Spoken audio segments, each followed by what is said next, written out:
Oke, balik lagi nih di cerita horor. Ini ada kiriman lagi nih teman-teman dari Mas Galih Wiradilaga. Ini kirimannya tentang pengalamannya dia gitu, pengalamannya terkait mistis di tempat dia ngekos lah.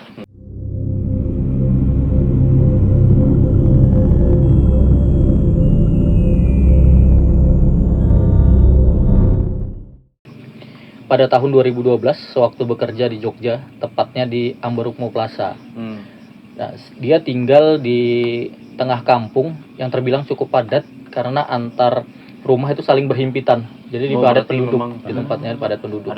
Ya? Kejadian ini itu di lokasinya tempat ya itu ngekosnya tadi yang di dekat Ambarukmo Plaza tadi tempatnya. Nah, rumah kos tersebut ini milik sepasang suami istri yang sudah tua, tapi mereka sangat baik sekali. Rumah kos punya 3 lantai. Lantai atas, yang paling atas itu ada 6 kamar, juga rumah induk kos. Jadi rumahnya bapaknya atau tempat tinggal ibunya itu di paling atas. Lalu di lantai 2, di lantai 2-nya itu ada lantai 2 ada dapur, 1 ruang santai dan 3 kamar berderet menghadap ke pemukiman warga. Nah, tempat yang orang nempatin ini ya di kamar tengah gitu.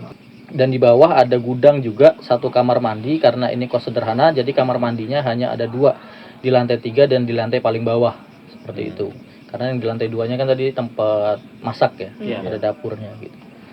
Nah, kondisinya sebenarnya kurang terurus, maklumlah karena pemiliknya sudah tua dan lebih mengurus warung makanan yang jadi usaha utamanya. Sementara penghuni kos rata-rata itu mahasiswa semua, hanya Mas Galihnya saja sendiri yang pekerja di situ. Kamar mandi yang di bawah juga sebenarnya nggak layak, cuman seukuran 2 kali 1,5 meter gitu. Jadi iya sempit gitu. Dengan lampu temaram, juga banyak sarang laba-laba di sana yang sudah menghitam, terus ada ubin yang sudah pecah di mana-mana. Belum lagi bak mandi yang sudah berkerak dan kloset jongkok yang kusam.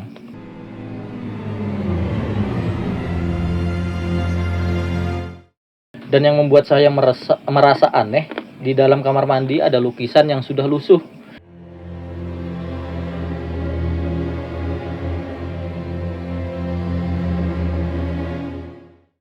Gambarnya itu pemandangan dan ada kuda yang sedang berlari. Nah, saya pikir nggak masalah atau dengan harga sewa yang murah di sana. Kebetulan kos-kosannya memang murah gitu, dengan bandrol harga per bulannya itu 250.000 dan dekat di tempat kerjanya, hanya 5 menit akses untuk ke tempat kerja berjalan kaki. Nah, itu kan cukup dekat ya, dekat Ambarukmo Plaza tadi. Nah, singkat cerita ya, hari itu Mas Galih pulang kerja seperti biasa jam 9:30 malam. Biasanya sampai kos dia langsung mandi, makan terus beristirahat. Tetapi malam itu Mas Galih terasa capek sekali, belum sempat ganti baju, cuman lepas sepatu, Mas Galih rebahan di kasur sambil cek BBM karena zaman 2012 kan masih BBM ya. Sambil cek BBM dari teman kerja, kemudian saya sudah tertidur. Tiba-tiba Mas Galih setengah sadar, mata saya terbuka tapi badan saya terasa berat banget buat bangun, kayak ada yang menindihin.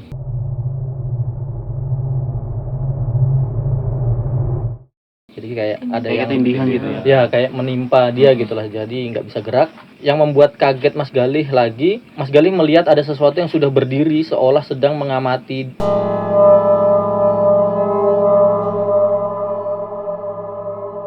Jadi dia berdiri persis di sebelah pintu, membelakangi jendela kamar, dan posisi kasur Mas Galih menghadap ke pintu. Sosoknya seukuran manusia dewasa, bajunya putih, lusuh, panjang, menjuntai sampai ke lantai. Dan rambut panjang dan kucel sekali, tapi mukanya tertutup rambut. Jadi kayak dikedepankan gitu rambutnya. Dikedepankan. Dia berdiri gitu di membelakangin jendela gitu menghadap Mas Galih. Saya pikir Mas Galih pikir itu. Mas Galih pikirnya ini cuma mimpi, tapi getar HP di sebelah saya membuat saya yakin bahwa saya nggak lagi mimpi. Itu katanya Mas Galih. Jadi posisinya kan HP ditaruh di sebelah ya. Gitu. Dia kondisinya perkiraannya dia adalah mimpi, tapi kok getar nih HP gitu, ada yang hubungi zaman BBM dulu gitu. Dari layar HP Mas Galih lihat temannya berusaha menghubungi. Dan mata Mas Galih melihat jam di meja, biasa jam waker gitu, baru menunjukkan pukul jam 11 malam. Berarti dari dia pulang tadi kan jam 10, selingnya cuma 1 jam aja gitu. Dari dia pulang, keringat dingin pun mulai mengalir dan jantung Mas Galih Gantung dia itu berdegup kencang sekali. Matanya kembali ke arah sosok yang tadi belum hilang, dan dia belum hilang, masih ada gitu. Masih ada. Dia kan sempat ngalihkan pandangan kemana gitu ya, ke HP sempat, ke jam juga sempat gitu, tapi dia masih ada sosoknya itu tuh berdiri di situ. Dia kira bayangan. Ya gitu. Yang membuat Mas Galih makin gak karuan, sosok tadi perlahan maju ke arah Mas Galih. Mas Galih pun berusaha menggerakkan badannya, tetapi tetap kaku. Mas Galih pun berusaha teriak-teriak minta tolong, tapi rasanya suara pun gak keluar dari kerongkongannya gitu. Jadi seolah-olah tertahan gitu ya. Tertahan, dia nggak bisa ngomong sama sekali. Bibirnya pun nggak berhenti. Bibirnya Mas Galih pun nggak ucap berhenti untuk berdoa lah. Semakin dekat sosok itu maju seperti mau menerkam Mas Galih gitu. Mas Galih pun memejamkan matanya. Nggak lama kemudian saya mendengar suara gedoran pintu yang kencang dari luar. Jadi ada yang mengetok gitu. Pas membuka mata, badan saya sudah bisa digerakkan gitu. Infonya dari Mas Galih gitu. Mas Galih pun terbangun dan bajunya Mas Galih itu basah kuyup, keringat gitu. Keringatnya banyak sekali sampai bajunya basah. Mas Galih pun melihat sekeliling kamar, sosok yang tadi sudah tidak ada. Ada yang menggedor sambil mengucapkan, "Mas, nggak apa-apa kan? Buka pintunya," katanya orang yang menggedor. Mas Galih pun langsung bangun lalu buka pintu kamar, rupanya tetangga kamar kos dia, Mas Galih. Jadi orang sebelah kamarnya itu juga langsung menggedor pintunya gitu, menanyakan kenapa gitu sebenarnya. Mas Galih ditanya pun, "Kenapa Mas kok tadi teriak-teriak dari dalam kamar?" Tanya sih tetangganya tadi tersebut. Mas Galih pun terheran gitu, kayak, "Hah? Jadi teriakan saya kedengaran?" Dia nanya seperti itu. Saya pikir suara saya nyangkut karena ketakutan. Tadi kan nyangkut, infonya dia nggak bisa ngomong ya. Nggak bisa teriak, tapi ternyata kedengaran. Iya. Mas Galih pun berkata, nggak apa-apa kok, cuman mimpi buruk aja tadi, hehe, kilahnya Mas Galih. Karena Mas Galih nggak mau bikin orang-orang jadi panik. Jadi dia simpan sendiri aja kejadian yang baru saja Mas Galih alami gitu. Sebenarnya masih nggak percaya juga sih gitu. Perasaan Mas Galih masih campur aduk gitu, antara percaya sama tidak, seperti itu. Mas Galih pun balik ke kasur. Dia duduk dan bertanya-tanya masih sama dirinya sendiri, yang terjadi itu bener nggak sih gitu, kayak nyata nggak sih tadi, atau cuman beneran mimpi gitu. Dan HP-nya berdering lagi, temennya itu menelpon lagi dan make sure lagi teman-temannya, nanya lagi, "Mas, kamu nggak apa-apa kan, masih aman kan?" Ditanya teman-temannya. Dia pun terheran, maksudnya apa gitu, temennya kok tahu ngubungin dan nanya seperti itu gitu. Kata temannya, "Perasaanku nggak enak tadi, dari tadi tiba-tiba kepikiran kamu, soalnya aku ngerasa ada yang jahilin kamu." Jadi Mas Galih pun seketika merasa blank gitu, blank kayak, "Hah, kok apa nih?" Kok orang-orang juga ngerasakan gitu, nggak cuma dari tetangga sebelahnya gitu, tadi temannya juga nelpon lagi kan, kejadiannya juga yang dia pikirkan kan tadi juga ditelepon terus sama teman-temannya gitu. Mas Galih pun membalas, "Aku nggak apa-apa kok, aman gitu, nggak ada apa-apa." Dan besok paginya pas di kerjaan, temannya Mas Galih itu datangin saya dan merhatikan muka dan mata saya gitu. Mas Galih, "Bener kan semalam nggak ada yang datangin kamu ke kamar? Nggak usah ditutupin, aku tahu." Ucap dari temannya Mas Galih tadi yang menghubungi lewat telepon. Mas Galih pun cuman bengong, "Dari mana kamu tahu?" Mas Galih tanya Mas Galih. Ternyata dia punya kelebihan semacam indera keenam. Dia nggak pernah cerita kalau dia bisa melihat atau merasakan sesuatu yang ganjil. Jadi temannya Mas Galih itu bilang di kosan Mas Galih memang ada yang nunggu. 2 makhluk astral, disebutnya kuntilanak sama genderuwo.